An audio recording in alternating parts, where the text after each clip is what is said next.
Okay.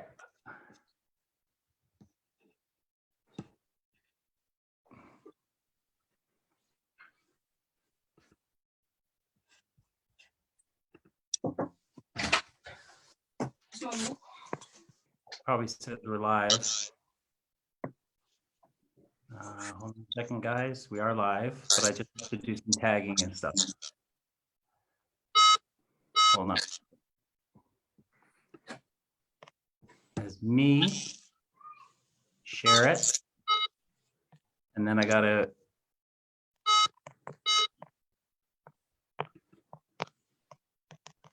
Okay. It's across to my timeline. I want to tag you in it though, Andrew, just so we can get this to as many people as we can. No problem. Let me share that. You want to share it, or do you want me to tag you? Yeah, you can tag me. Yeah.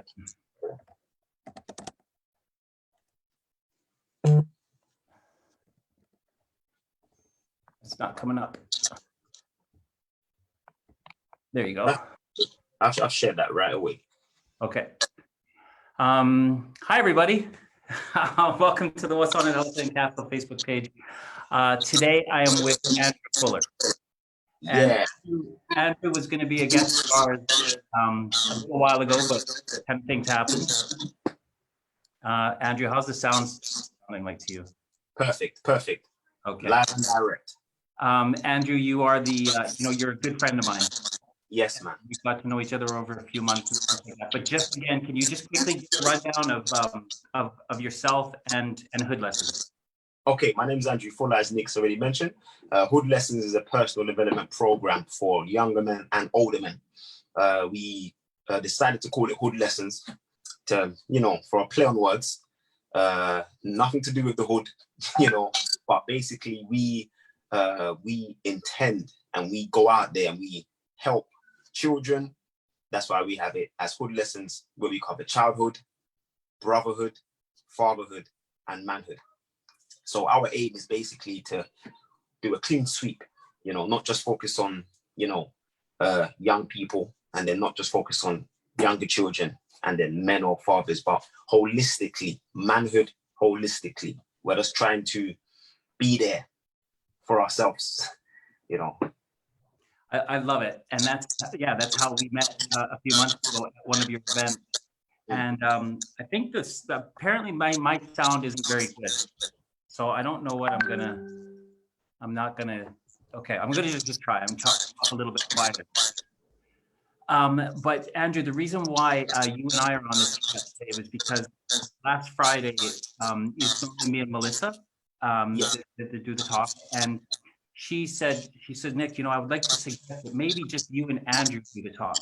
And I was like, why? And she said, well, because of everything that's happening with Tender is the New Tough, and because of your journey and what you're learning, and how really what I'm feeling, Andrew, is for me to be able to change, it's about me talking to other men and us being able to bring our different perspectives, our different stories, our different histories together, so that maybe our old views can somehow, we can help change perspective in our lives so that we can help promote change, which I know is what you're doing. So this is, far more than just a white guy talking to a black guy trying to learn things. We've got to know each other, and I think that this is where I really want my friends, particularly look like me, to be able to say, wow, this is about having safe, non-judgmental conversations that can, again, help people change their perspective or their viewpoints. Yeah. And one of the ways that I'd like to be able to start this is kind of talking about how we both grew up, which is like, me in Western Canada, and I know my story, and you in London, and kind of talking about some of the things that we grew up with, about how we were taught to be real men. Yeah.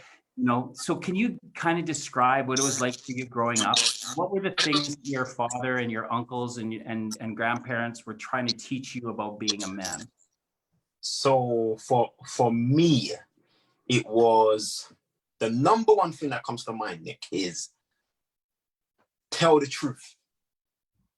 Be honest.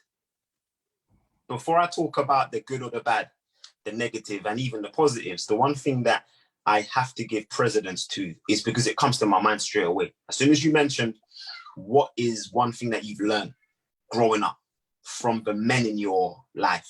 And I would say it was to be honest, don't lie. That does not mean that I didn't lie and that I was fully honest, but that's what comes to mind, that my father, he hammered on that point. Honesty, don't lie. You know, I can give you that much for now, Nick. It's funny because I was taught these real strong moral and philosophical convictions from my parents about not lying and not stealing and not cheating. That's right. But for me, and again, because some of the circumstances that I grew up in a household that was quite scary, I knew that if I were to lie or steal, it gave me some kind of power, because I felt so powerless in this kind of very scary household. So it's hard when we're taught these right things, but yet as children, it's really hard for us to be able to practice. Wow. You know, and I think this is one thing that I'd like to try to get people to understand, is that some of the things that we do when we're young, you know, aren't because we're bad kids, you know, and even though our parents are trying to teach us what right and wrong is, sometimes something has happened to us where we do certain things to protect ourselves. Right. Do you have any kind of examples of when you were growing up about maybe like doing things that you felt like doing, like saying crying? You know how like one of the things that we're taught is like there's no crying in football, or there's crying in ice hockey. What kind of other things like that were you taught? So for me, I would say that the relationship that I had with my father didn't get to that level where I knew he frowned on crying, if that makes sense. Like my storyline isn't one of me and my father were close, but even though we were close, there was still some discrepancies there. Like I didn't have a relationship with my father, period. So it was only when I had done something wrong, that's when communication took place. So I sincerely couldn't. Okay, I could only tell you, I believe my father didn't. He wasn't a crying man, and he didn't stand for crying. But that's not based on what he showed me or told me. That's just what I know of my father.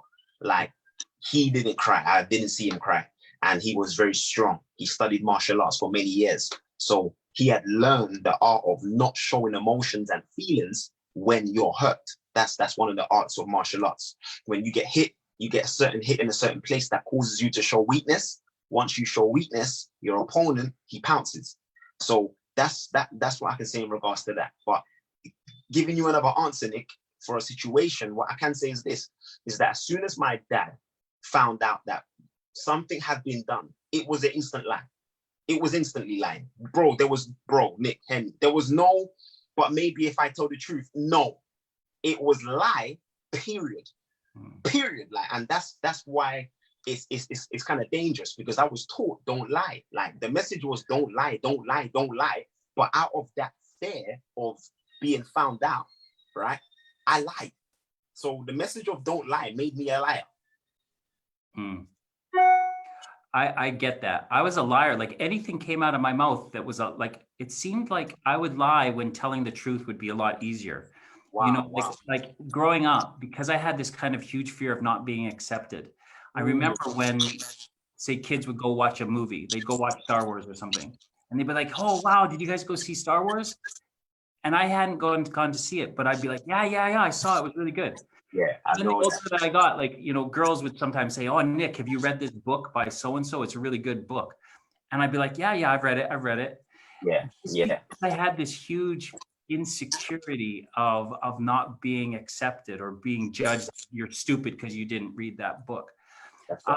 You know, I want to know why. I want to know why, you know, what is it in us? What kind of cultural and ideological pressures are put on youth, not only when we were young, but also today, that is forcing us to kind of have these images I have to portray a certain thing that, you know, like you said, you are not a liar, or you have to be tough. And that's something that I really want to try to get to you with too, is like this physical thing of what it's like to be a man. Yeah. Yeah. You know, the protector, right?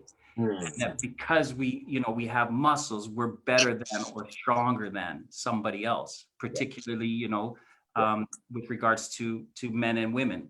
You know, Mm. it's kind of this thing that's intrinsically put in our society, is that the strong are the strongest and Mm. they're the best.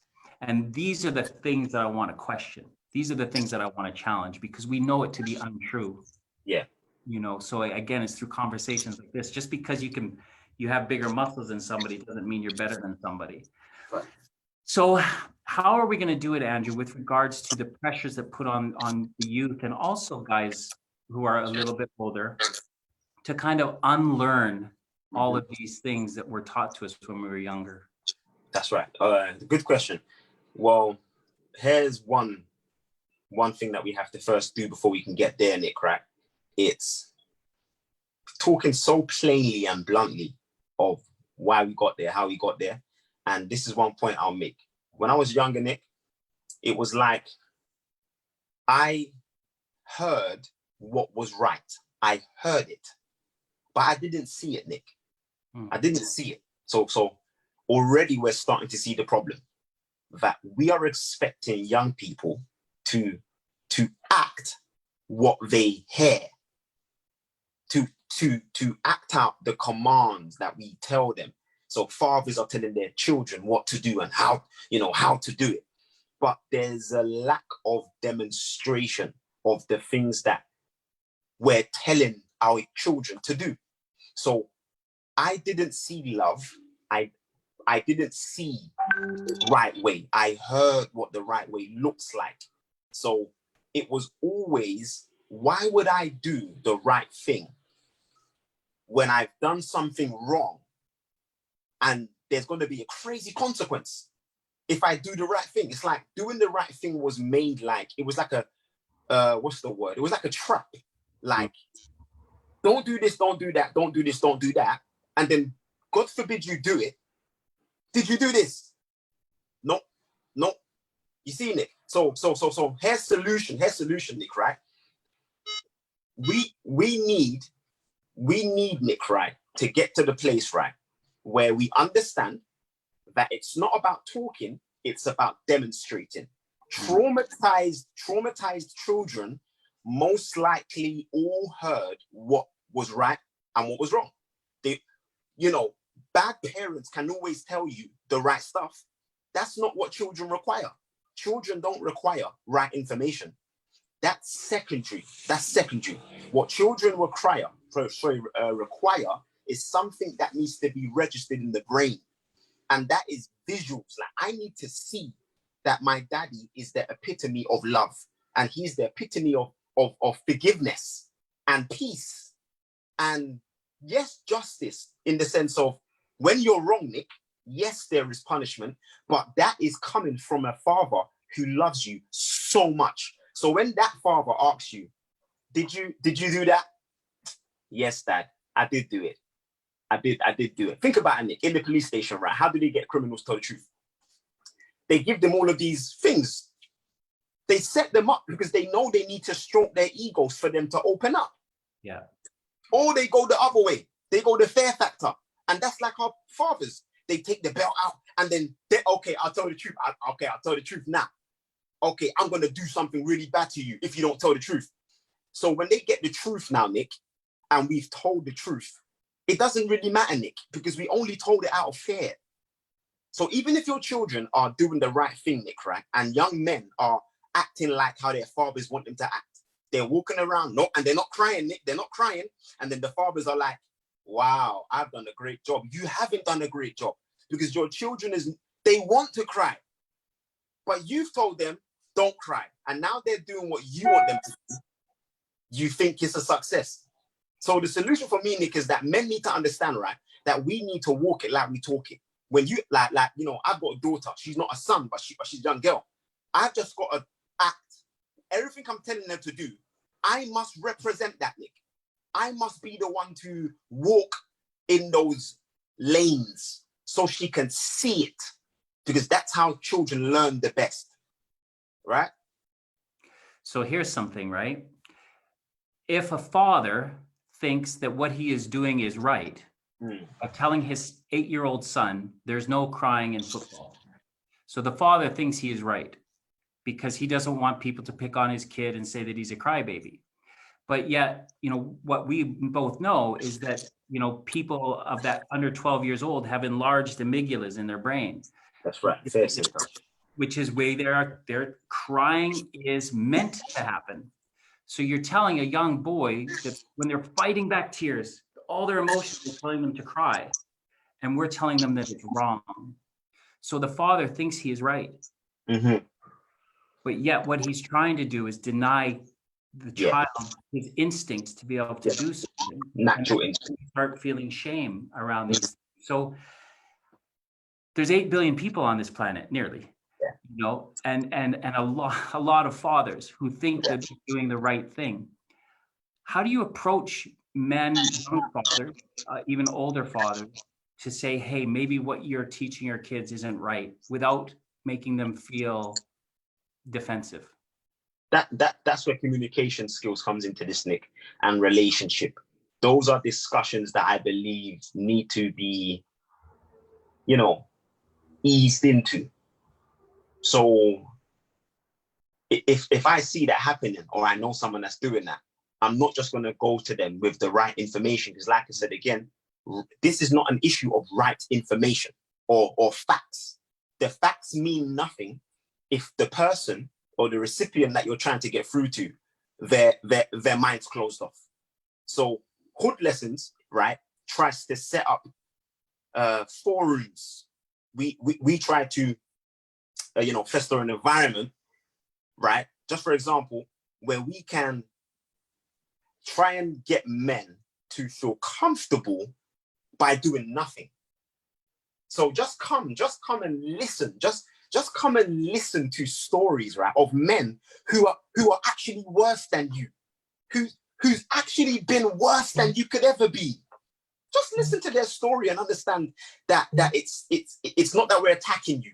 There has to be that compassion, that the moment you try and make me feel bad, even if I am the bad person, you've lost me. And that takes a man, Nick. That takes a man. That definition of a man is not the definition we've grown up understanding of. A man who is long suffering, a man who can see the error and bypass the actions, but appeal to the mind and the heart. So deep down in that father, there is a good man there. There is a good person right there. That's who I'm talking to. So when I'm speaking to you, I'm not going to come to you as if, did you know this is wrong? Did you know that don't work? Did you know when you say that makes your child? No, I'm going to be like, listen, man, I've been there, I've done that. And I'm going to just let you know, man, that I've seen the results. I've seen the effects of this. And it's not even your fault. It's not even your fault. This is not even a you problem.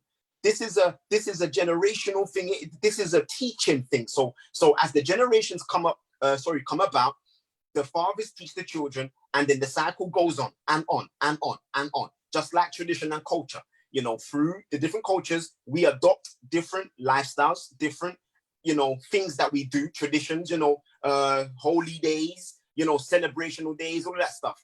We don't even care about them, but we adopt them just like that.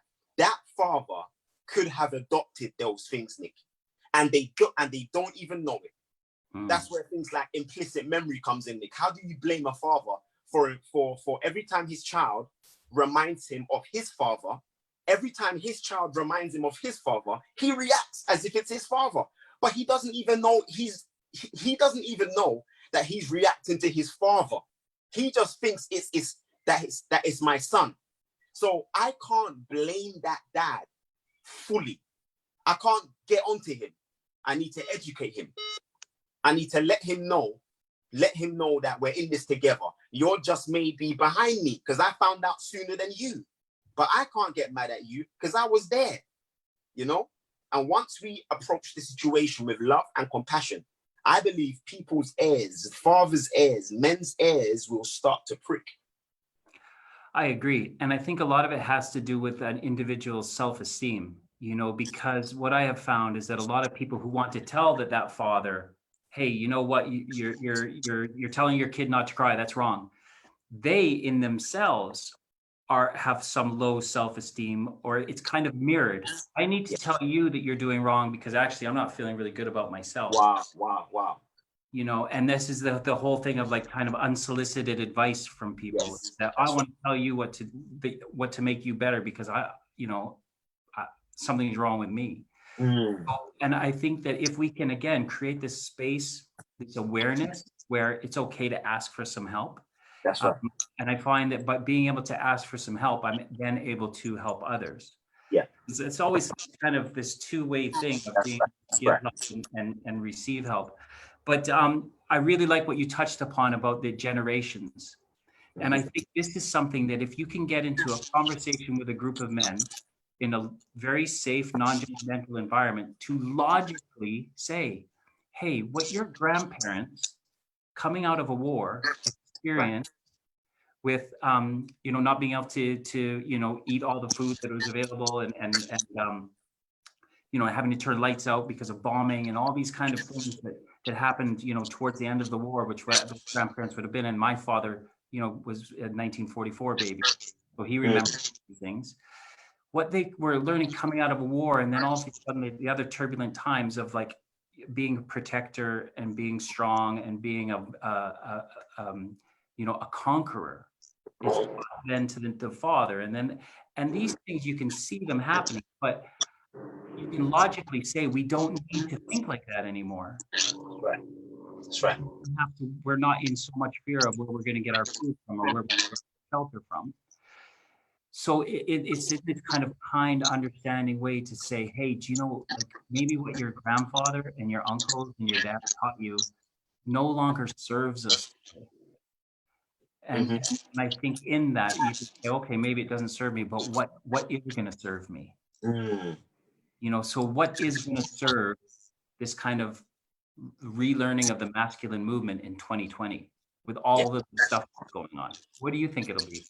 So this is what I categorically think it is, Nick. Like I can literally say, for me, finger right on the nail. And I'll say it again, Nick, right? Because I am an advocate of this way of learning. Everything that I have done well in my life, Nick, I have learned this way. Everything that I've not done well in my life, Nick, I have not learned this way. And that's why I know this is the way of learning, right?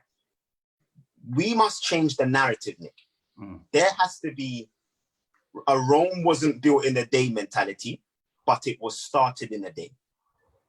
And every other day after Rome was begun, it looked better than the day before. So I am not chasing the goal. I am chasing the process. I am chasing the system and not the arrival. I am not trying to eradicate all bad fathers. That's not even on my mind. If that's on my mind, then I'll start moving rash. I'll start doing things that don't really count. But if in my mind, Nick, all I'm seeing it as is this, I'm going to start my group where I am. And I'm going to influence the men where I am. And I'm going to, you know, show them that my solution is demonstration. Like demonstration. Don't speak it if you don't do it. Like literally, Nick, fatherhood is deep. You know, fatherhood is no game, and fatherhood works, right? Fatherhood works simply because fathers naturally love their children. Great, that's good. But if you don't have the right tools to father your children, you're gonna lose. So fathers need to learn how to be fathers. Fathers need to learn what being a father looks like, because there is an image. There is an image, but there is a wrong image, Nick. And then there's a right image. And then as long as the money is being brought into the house, as long as I'm providing, as long as I am, you know, bringing in the bacon, this is the number one. They've got us, Nick, because they're bringing in the money. They're buying us clothes. You know, finances are all great. This has been the common, but I'm bringing in the money, so everything else don't matter. I've sent them to uni, Nick. They got a first degree. They've got a PhD. Look at what I've done for you, Nick. And all of those things, none of us wanted, Nick. I didn't care about university. I didn't care about Nikes. I didn't care about food on the table. I cared about my father being present. We have to teach men how to be present. But that is a high hill to climb, because we are the ones that are having to now do this. Our fathers weren't present.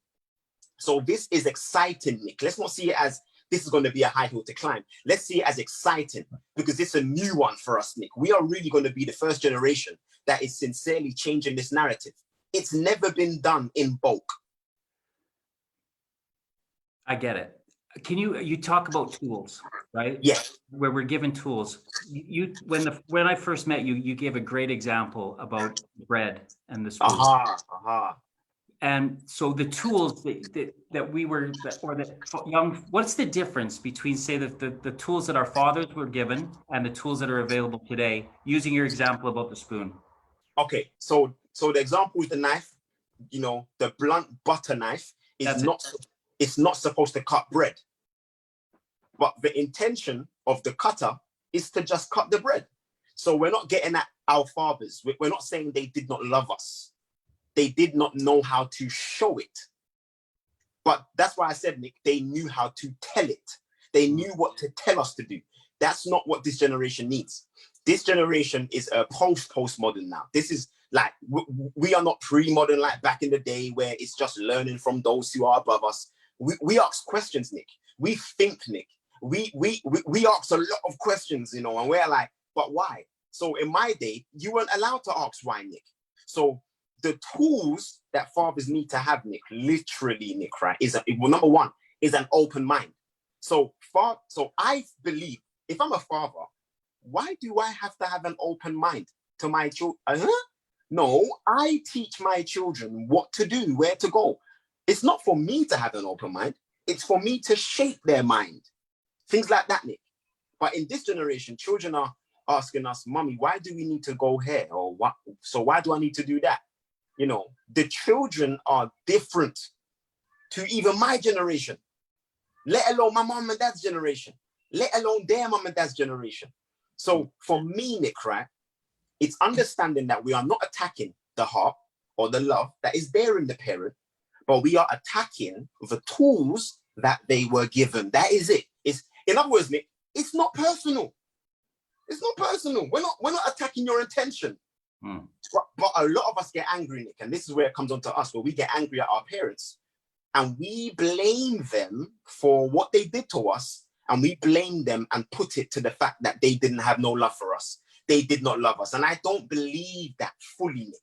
I'm not saying that there weren't parents who, you know, who withheld their love. But I sincerely believe, Nick, there were a lot of parents who sincerely loved their children.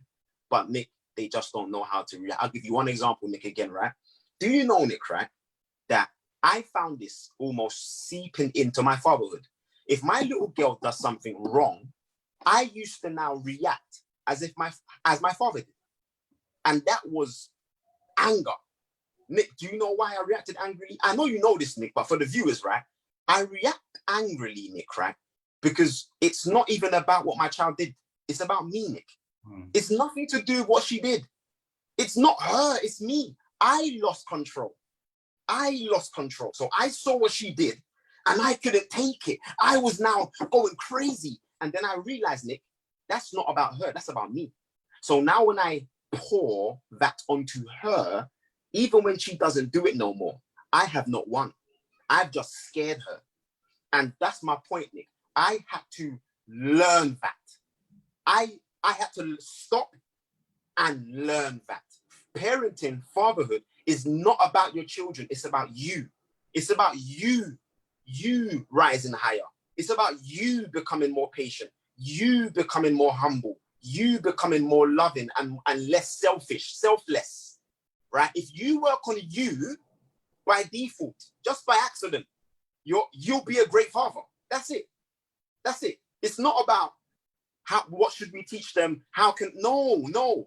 If you are okay, if you get it right, if you are someone who is learning these things daily, you are learning, your mind is changing daily, and you see it as it's mission me. It's not mission fix my kids. It's mission let me get right, and then I will show my kids, and they will see who daddy is, and that's it. Scientists say, Nick, right, that daughters marry most likely men like their fathers. Look at that, Nick. That's science. In other words, how you act is who they'll want to be like, who they want to be, or who they want to be with. Not what you say. It's always how you act, what they see you doing, not what they hear you saying. I love it. I love the fact that it's about actions. So what, you know, I think what we're coming to a conclusion-ish that we're not always right. And That's what right. we're thinking isn't always the truth. And I think, Andrew, at the core of this, I'm not a father, but I had the huge fear when I turned 45 years old that I wasn't going to be a father. Mm-hmm. And it took another man to sit with me in a kind and compassionate way, because I thought I blew it, you know, with what happened with an ex-wife and her getting pregnant and having a miscarriage, and then I thought that at 45 I was done. I'm never going to be a dad. Mm. And I remember him saying to me in this kind of very, very intimate setting where he said, you know, Nick, if it's meant to be, it's meant to be, basically. Wow. He's like, Nick, if the universe is either everything, the universe is nothing. If it's meant to be, it's meant to be. Mm. Working in a recovery session where that fear of not being a father was removed from me because of a gentle conversation where my perception changed. Mm. So the selfishness, the self-need to be a father, which was put upon me as a young adult, which is, Nick, you need to be a father. You're going to be a great father. Wow. Pressures that were not mine. Wow. You're put upon me. Once those pressures were relieved, the fear was relieved. Mm. And I think if we can help other men really get to our fear of not being a father, being judged, not being accepted, but also my crux fear is this fear of being alone. Mm. You know, and through this fear of being alone, not being able to see the truth. And I've found that by being able to deal with that fear, working really hard on myself, self-care, self-esteem, self-love even, which is something, you know, at almost 50 years old, you tell me, Nick, are you ever going to be able to look in the mirror and say, I love you? I'd be like, no way. Yeah. But because I've got people like Melissa in my life, you know, as a business partner who's been able to kind of change my perception to say that if I can actually, just what you're saying, if I can look at myself as a core good man, Yeah. then I'm not living in fear. And then all of a sudden, the things about being right or wrong don't matter much anymore. And it's about being the truth. So how do we start to eradicate this fear culture that we live in? This fear of being judged, being accepted, you know, being a failure, and letting men be able to see the truth. What I needed to do, Nick, for myself was face my pain and learn to forgive, learn to, you know, the grudges kept me in that mindset, Nick. Holding silent grudges. Yeah. Blaming. Because it's blaming is like super glue to your fear, like your situations. Because the person that put that fear in you, if you continually have that ever before your mind, that's where it came from. That's where it came from. Like, my dad told me this, like they told me this, you know, they go hand in hand. You're trying to get over that fear, but you're still tied to the people. And that relationship, more time, Nick, isn't a good one. It's like, I had to realize, Nick, that I needed to, for a time, take myself away from some people. Not because I didn't love them, but because I needed to find my own identity. Because my identity was whatever they was trying to make me, like you said. And when I found my own identity and I needed to find my own why, once I found my own why and I have my own foundations, you know, my own moral compass that I now believe. So it's not just about I'm doing this, but I don't even know why I'm doing it. You know, it was more easy for me to recognize, hey, this isn't good. You know, like men can't cry. I have to be a father. You know, so even if no, let me want to be a father. No, let me desire it. And then, Nick, let me not want to be a father, if that makes sense. You know, is that okay? Like, not every man wants to be a father, you know? But then in some like Caribbean culture, for some women, not being married is listen, Nick, is hate on them. Like they'll be going to family functions, and then the older woman will be like, so you're not getting married, you haven't found the right one yet. So now they're living, searching for what they think's gonna fulfill them, when that was just someone else's, as you said, someone else's worldview, someone else's desire, someone else's must. Other people's musts can't be our musts. But for that to happen, I needed to take myself away for a while. I needed that alone time. Because sometimes, Nick, we've never had that time as men, Nick, where we're just faced with ourselves and we can see ourselves, who we really are. I didn't even know what I liked, Nick, up until 4 years ago, and what I loved. I didn't even know my character, Nick. I didn't even know myself until I just said, you know what? Let me just spend some time with myself. A lot of us, Nick, we don't like to spend time with ourselves, man. It's something that I'm actually quite comfortable with, because it's been a lot of work. But I find that I think we're human creatures. We need to be able to interact with people. But I think the whole thing that I'm really, really interested in is being able to not feel the pressures of what people say you're being weak, and you're being weak by being by yourself. You're being weak by crying. And it's something that it interests me so much that we still have all these preconceived notions of what it's like to be a real man. Yeah. But I'm asking, I want to know, when was the last time you cried? So Nick, man, amongst my friends and my brothers and, my wife, and I'm known as being emotional. Okay. And I used to always be like that. And I never used to like it, Nick. I used to think I was like soft, that I would always just cry. And I would, I would just take things, I was connected to my feelings. And I would just let my emotions out. But then there was a period in my life, Nick, right, where I stopped crying for a while. And this was like 3-4 years ago, I would say. Even 3 years ago, 2 years ago, when I made myself, Nick, not cry. I made myself not cry. And that was because things were happening in my life where I felt that I was becoming weak and that I needed to man up and I needed to stop whimpering and moping. Nick? And I can honestly say, Nick, man, that when I sit down, Nick, right, and I think about my family, and I think about my past, and I think about where I've been and how far I've come, and I think about like the good things that have happened to me and the bad things that have happened to me, but I've overcome. Sometimes I cry, Nick.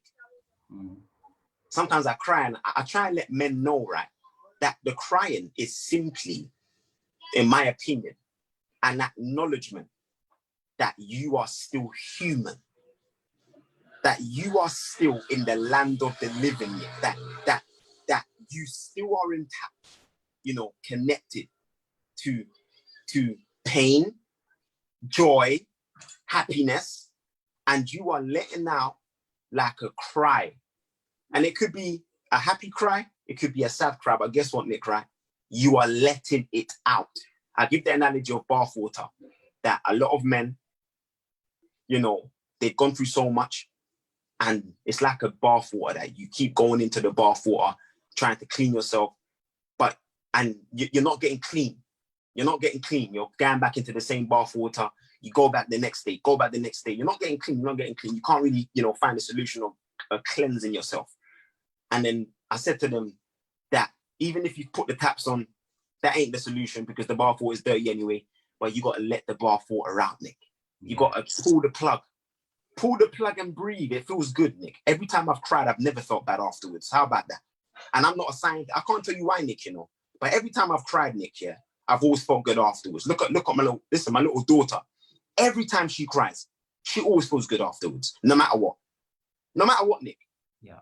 Like sometimes a good cry is all it takes. Yeah. you know? I want to embrace the cry. I Yeah. think that why were we given tear ducts? Why were we given this emotion? You know, and yet we're told that it is wrong. And I want men to know that it is good to cry. Not just okay. It's good to cry. And it's funny because, again, Melissa, you know, saying this would be a really good conversation for two men to be able to have. But I was describing my relationship with my business partner, Melissa, the other day. And I was like, we were talking about this whole thing about like, why is it in culture that the men are considered superior because they're physically stronger? And these are the unlearnings that we need to do to create equality. And I was like, Melissa could kick my butt. Like, she's a black belt in Taekwondo. She could physically, she could take me out. Yeah. So this is why I think we're so intertwined. But yet, when she does workshops together, I'm the one like blessed to feel up, you know, and she'll be the first one to say, if someone wants to say something nice about me, say, oh yeah, tell Nick he'll cry. And I'm all right with it because we were given this ability to cry, and it is one of the emotions that we can express. I just want men to be able to know that it's cool to cry. It's what we're meant to be able to do. Break down these boundaries of like real men do not cry, because that is a total untruth. You know, science tells us so. Like I say, that's why we were given the ability to cry. So this is about changing perspectives. And I think that it again comes through conversations. And one of the conversations, Andrew, that I had the other day was with a guy who looks just like me. And he's from the same part of Canada as I am from, same age as me. And we were talking about Colin Kaepernick and how he knelt for the national anthem. And he said to me this thing of, oh, he's disrespecting the flag. And he was really adamant that this Colin Kaepernick was wrong. And I had done some research on Colin Kaepernick and about why he was me. And I was like, that's a beautiful thing. You know, what had happened to, I believe it was Eric Gardner at the time, and he was making a stand against what he believed was wrong. In doing so, he's actually respecting his freedom. Andrew, just in that conversation with this man, he said, Nick, you know, wow, I didn't understand that. And I think that, and his perspective changed. So I think it's this ability for men, black men, brown men, white men, all men of different religious backgrounds, different non-religious, whatever, coming together in a safe, non-judgmental space to be able to have these conversations. That's right. I truly believe, Andrew, too, that this is where change will happen. Yeah, I believe so too. Yeah. So going forward, you know, we're coming out of this period of time where in the last like 5-6 months, a lot has happened. What are you going to be doing now to kind of say, again, to be able to create spaces? What's happening with HoodLessons with, you know, the virtual, but also like being able to meet up? What are your plans with HoodLessons over the next few months? Over the next few months, Nick, right? We're not planning any more online events, but we are planning. So on the 30th of August, we're organizing a football tournament, right? It's for over 20s and over 30s. And this is just for fun, Nick. This is just for fun, for fellowship and unity and, you know, chill and mingle, you know, relaxing and just getting to know each other. Because what I'm understanding, Nick, is this, right? Is that this is the beginning of great things to come, when men can come together, white and black, all creeds, cultures, colors.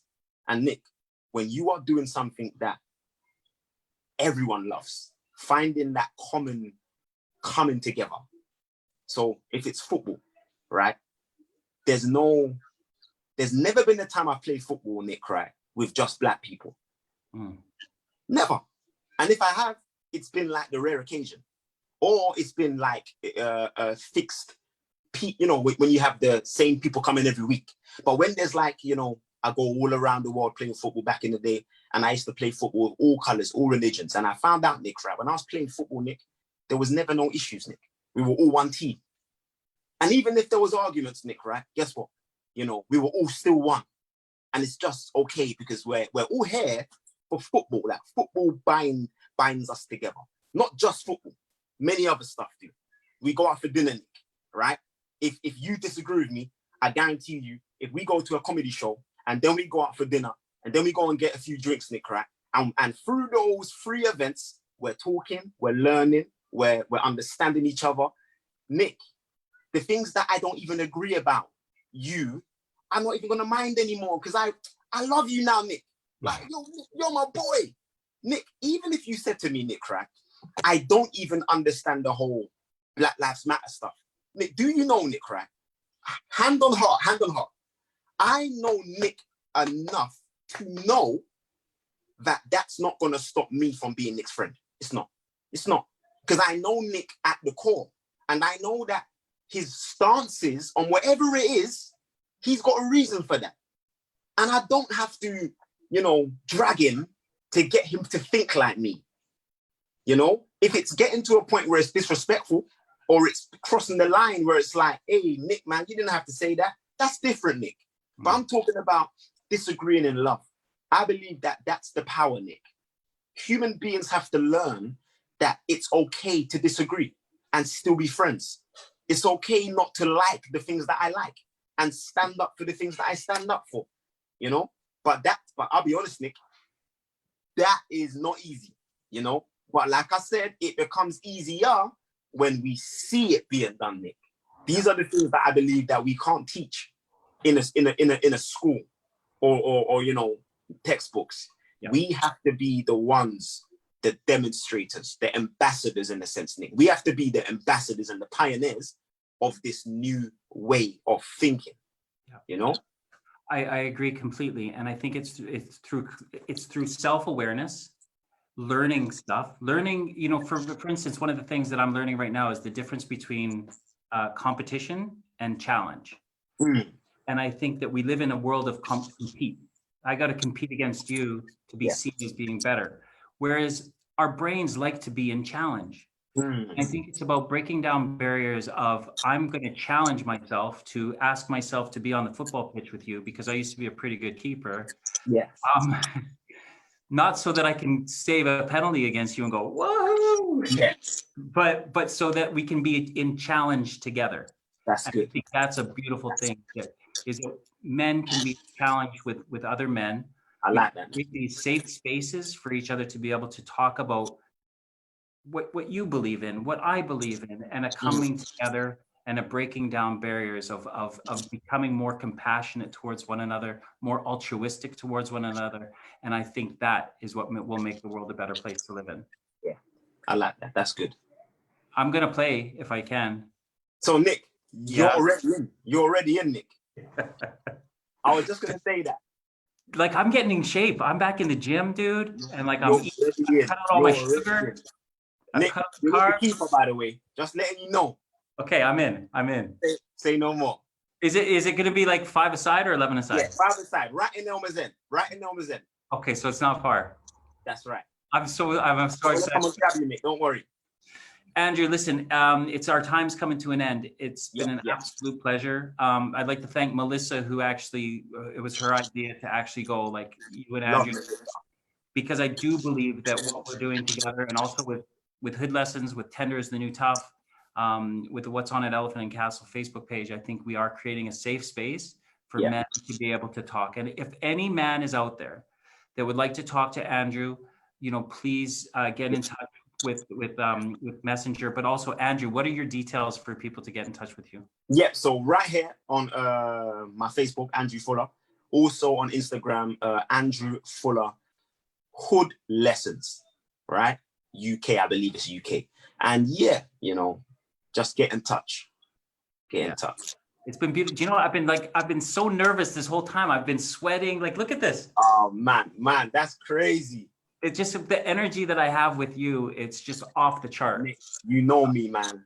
The amount of love I have for you, Nick, is out of this world. Trust me. Likewise, brother. I love you, man. And also, folks, don't forget the What's On an Elephant and Castle Facebook page. Melissa will be leading part 2 of her workshop about exploring boundaries this Thursday at 2 p.m. Thanks, everybody, for joining us. Thank you again, Andrew. I'll be in touch, bro. Okay. Bye. All right, take care, man.